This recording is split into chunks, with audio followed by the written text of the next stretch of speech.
바보야, 문제는 계엄령이 아니라 국지전이야. 조성렬의 전략노트. 최근 윤석열 정부의 계엄령 준비 의혹설에 대해 정치권뿐만 아니라 일반 국민들의 관심이 쏠려 있다. 발단은 지난 8월 21일 더불어민주당 최고위원회에서 김민석 수석최고위원이 김용현 경호처장 국방장관 임명과 윤 대통령의 반국가 세력 발언에 대해 이런 흐름은 국지전과 북풍 조성을 염두에 둔 계엄령 준비라는 의혹 제기이다. 그 뒤 9월 1일 여야 대표회담에서 이재명 민주당 대표가 한동훈 국민의힘 대표에게 계엄령 준비 의혹을 제기하면서 크게 확산되었다. 이에 대해 한동훈 대표는 근거를 대라면서 사실이 아닐 경우 국기문란에 해당한다고 반박했다. 의혹의 당사자인 대통령실은 야당에서 계속 계엄 추진서를 제기할 경우 법적 조치를 강구하겠다고 겁박하고 있다. 헌법 제77조는 계엄령에 대해 다음과 같이 규정하고 있다. 헌법 제77조 1항. 대통령은 전시 사변 또는 이에 준하는 국가비상사태에 있어서 병력으로서 군사상의 필요에 응하거나 공공의 안녕질서를 유지할 필요가 있을 때에는 법률이 정하는 바에 의하여 계엄을 선포할 수 있다. 제77조 3항. 비상계엄이 선포된 때에는 법률이 정하는 바에 의하여 영장제도, 언론 출판 집회 결사의 자유, 정부나 법원의 권한에 관하여 특별한 조치를 할 수 있다. 야권의 계엄령 준비 의혹 제기에 대해 여러 가지 정치적 해석이 나오고 있다.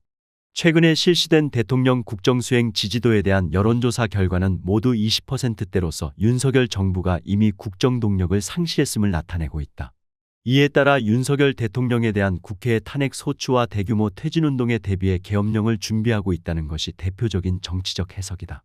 아직 탄핵이나 퇴진운동이 본격화되지 않음에도 불구하고 윤 정부가 계엄령 준비 의심을 받게 된 것은 군경에 대한 친정체제를 강화하고 있기 때문이다.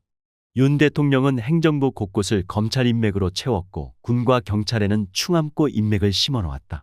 국방부 장관, 군사보안방첩 군사정보 수사를 담당하는 국군방첩사령관, 통신감청을 담당하는 국방부 휘하의 777사령관, 그리고 경찰청의 상급기관인 행정안전부의 장관도 모두 충암고 출신이다.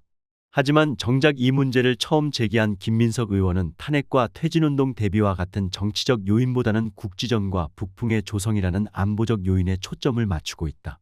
실제로 헌법 제77조는 계엄 선포의 조건으로 전시 사변 또는 이에 준하는 국가비상사태로 규정하고 있다.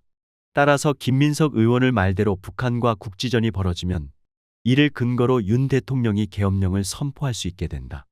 실제로 윤 대통령은 힘에 의한 평화를 외치며 대북 강경론자들을 군 요직에 앉혔다.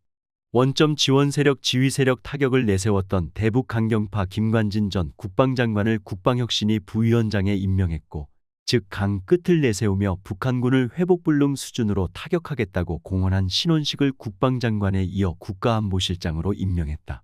김용현 국방장관 후보도 인사청문회에서 즉 강 끝 원칙을 되풀이했다. 윤석열 정부가 대북 강경책을 펼치는 것은 단지 북한의 직접적인 군사도발이 증가되었거나 핵미사일 위협이 고조되었기 때문만이 아니다. 윤 대통령은 대북 강경론자 기용과 함께 팔레스타인 무장정파 하마스의 이스라엘 기습 공격을 구실로 9.19 군사합의서 일부를 먼저 효력정지시켜 북한의 전면 폐기를 유도했다. 한반도 평화의 안전판을 제거함으로써 언제 군사충돌이 일어나도 이상하지 않은 상황이 돼버렸다. 윤 정부는 안전판 제거와 함께 한반도 주변에서 대규모 군사훈련을 빈번하게 실시하고 있다. 금년 들어 8월 말까지 실시된 한미일 훈련은 언론에 보도된 것만으로도 70회 이상이다. 한미 해국제 핵작전 지침 합의와 함께 핵전쟁 훈련도 시작됐다. 또한 군사분 개선 일대에서 대북 전단살포를 방조하고 북한의 오물풍선에 대응해 대북 확성기 방송을 재개함으로써 남북 군사 충돌의 가능성을 높이고 있다. 한미 양국은 자유의 방패, 을지 프리덤 쉴드 등 연합군사연습을 통해 평양 점령과 참수작전, 북한 정권의 붕괴와 안정화 작전을 목표로 하는 군사훈련을 실시하고 있다. 이와 같은 대북 억제력 차원을 넘어선 과도한 군사훈련은 안보 딜레마를 초래하고 북한의 핵미사일 증강을 불러 오히려 한반도 군사적 긴장이 고조되고 있다. 그렇다면 남북한의 국지전을 통해 윤석열 정부가 얻을 수 있는 것이 무엇일까?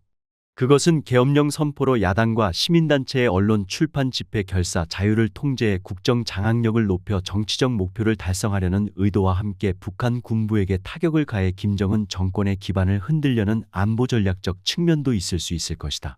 한반도 주변에서 대규모 한미 군사연습 및 한미일 군사훈련이 실시될 경우 북한군도 전력을 증강하거나 군사훈련을 강화하지 않을 수 없다. 특히 서해 북방 한계선이나 군사분계선 일대에서 우발적 군사충돌이 발생할 경우 자칫 남북한이 국지전에 휘말릴 위험성이 높아진다. 만약 2010년 11월에 발생한 연평도 포격전과 같은 남북한 군사충돌이 재발할 경우 현재 우리 군은 상부보고 없이 현장 지휘관의 판단으로 즉 강 끝 원점은 물론 지원세력, 지휘세력까지 괴멸적 타격을 입힌다는 방침을 갖고 있다. 국지전에서 우리 군이 북한 군부에 괴멸적 타격을 입힌 채 승리한다면 북한 체제를 지탱해온 군부의 위신과 영향력을 급속히 실추될 가능성이 높다. 정권을 뒷받침해주고 있는 북한 군부의 위신과 영향력이 약화될 경우 김정은 위원장의 권력 기반 역시 취약해지고 김정은의 리더십에 불만을 품은 일부 군부 세력이 쿠데타나 군사반란을 일으켜 북한 전체가 혼란에 빠질 수 있다. 윤석열 정부가 평양 점령과 북한 정권 붕괴를 염두에 둔 군사훈련을 실시하는 것은 포클랜드 전쟁 사례에서 아이디어를 얻은 것으로 보인다. 1982년 아르헨티나 군사정권은 경제위기와 부정부패로 반정부 여론이 높아지자 국민 관심을 돌리기 위해 분쟁 중이던 영국령 포클랜드를 점령했다. 하지만 영국은 대규모 군사력을 동원해 반격에 나서 아르헨티나군에게 압승을 거두었다. 이 사태로 군사적, 정치적 타격을 입은 아르헨티나 군부가 정권을 잃게 되었다. 하지만 남북 간의 국지전이 확대되어 전면전, 더 나아가 핵전쟁으로 확전될 가능성을 배제할 수 없으며 전시작전 통제권도 없는 한국군이 한미연합사령관의 동의 없이 핵전쟁의 위험을 무릅쓰고 원점 지원세력, 지휘세력 타격이나 즉 강 끝 원칙을 견제할 수 있을지 의문이다. 그런 점에서 윤석열 정부의 의도는 소규모 남북군 사충돌을 빌미로 계엄령을 선포하고 국가비상사태 하에서 북한의 위협을 내세워 일본과의 군수지원협정 체결 및 일본의 유엔사 회원국 참여를 추진하려는 노림수인 것으로 보인다. 더 나아가 한일 상호접근협정까지 체결된다면 한일 관계는 중군사동맹 수준으로 격상된다. 얼마 전 김선호 국방차관이 국회 국방위 전체회의에서 한일 ACSA의 필요성을 언급했다가 3시간여 만에 자신의 발언을 뒤집는 해프닝이 벌어졌다.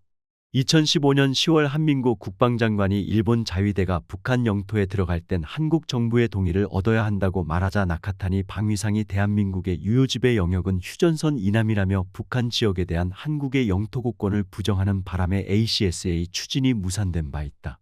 이와 더불어 유엔사 전력제공국의 참전국이 아닌 독일군과 일본 자위대를 포함시키려고 하는 것이 아닌가 하는 합리적 의심이다. 한국전쟁 당시 의료지원국이던 독일은 전력회원국에 정식 가입하였다. 2020년 유엔사 측이 참전국도 아닌 독일과 일본에게 전력제공국으로 들어오라고 요청했다는 언론 보도도 있었다. 만약 일본이 유엔사 전력제공국이 된다면 일본 자위대는 합법적으로 한반도에 발을 들여놓을 자격을 얻게 되는 것이다.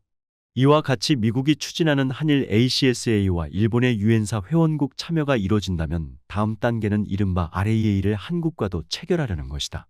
일본 정부는 이미 호주, 영국, 필리핀 등 3개국과 체결했고 프랑스와도 추진 중이다. RAA는 자위대와 상호학 내 공동훈련의 절차 및 부대의 법적 지위를 규정한 것으로 주둔군 지휘협정에 버금가는 것이다. 현재 유포되고 있는 계엄령 준비서를 뒷받침할 최대 근거는 윤 대통령의 탄핵 추진이나 퇴진운동이라기보다 북한과의 국지전 가능성이라고 합리적 의심을 해볼 수 있다. 그리고 그것이 지향하는 바는 계엄령 하에서 한일 ACSA 체결과 일본의 유엔사 회원국화와 같은 한일 군사협력의 제도화를 추진하는 데 있다는 것이 필자의 판단이다. 문제는 윤석열 정부가 북한과 국지전을 치를 만한 지도력을 갖추고 있는가 하는 점이다. 한국군이 아무리 북한군보다 재래식 전력이 앞서도 현재와 같은 국론분열적인 윤 대통령의 리더십으로는 국지전 승리조차 장담하기 어렵다. 그럴 경우 오히려 윤 정권의 국정 장악력이 더욱 취약해져 조기 레임덕이 올 수도 있다. 더 큰 문제는 북한의 핵무력 정책법이 작동되는 있는 판의 전면전, 더 나아가 핵전쟁으로 확전되지 않으리라는 보장이 없다는 점이다. 2015년 8월 목함질의 사건으로 불거진 남북한 군사충돌 위기 상황에서는 미국은 물론 중국의 중재가 결정적 역할을 했다. 하지만 악화된 한중 관계와 대만 사태를 둘러싼 중 미대립으로 중국의 중재 역할을 기대하기 어려운 것이 현실이다. 실제로 계엄령이 준비되고 있는지 필자는 알지 못한다. 다만 최근 윤석열 대통령의 군 인사와 대북대일 정책을 볼 때 그런 합리적 의심이 드는 것은 사실이다.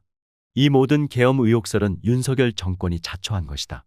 괴담 선동이라고 야당을 탓할 것이 아니라 오해받을 짓 하지 말고 불통 아집 인사를 철회하고 정책 방향을 제대로 하면 될 일이다.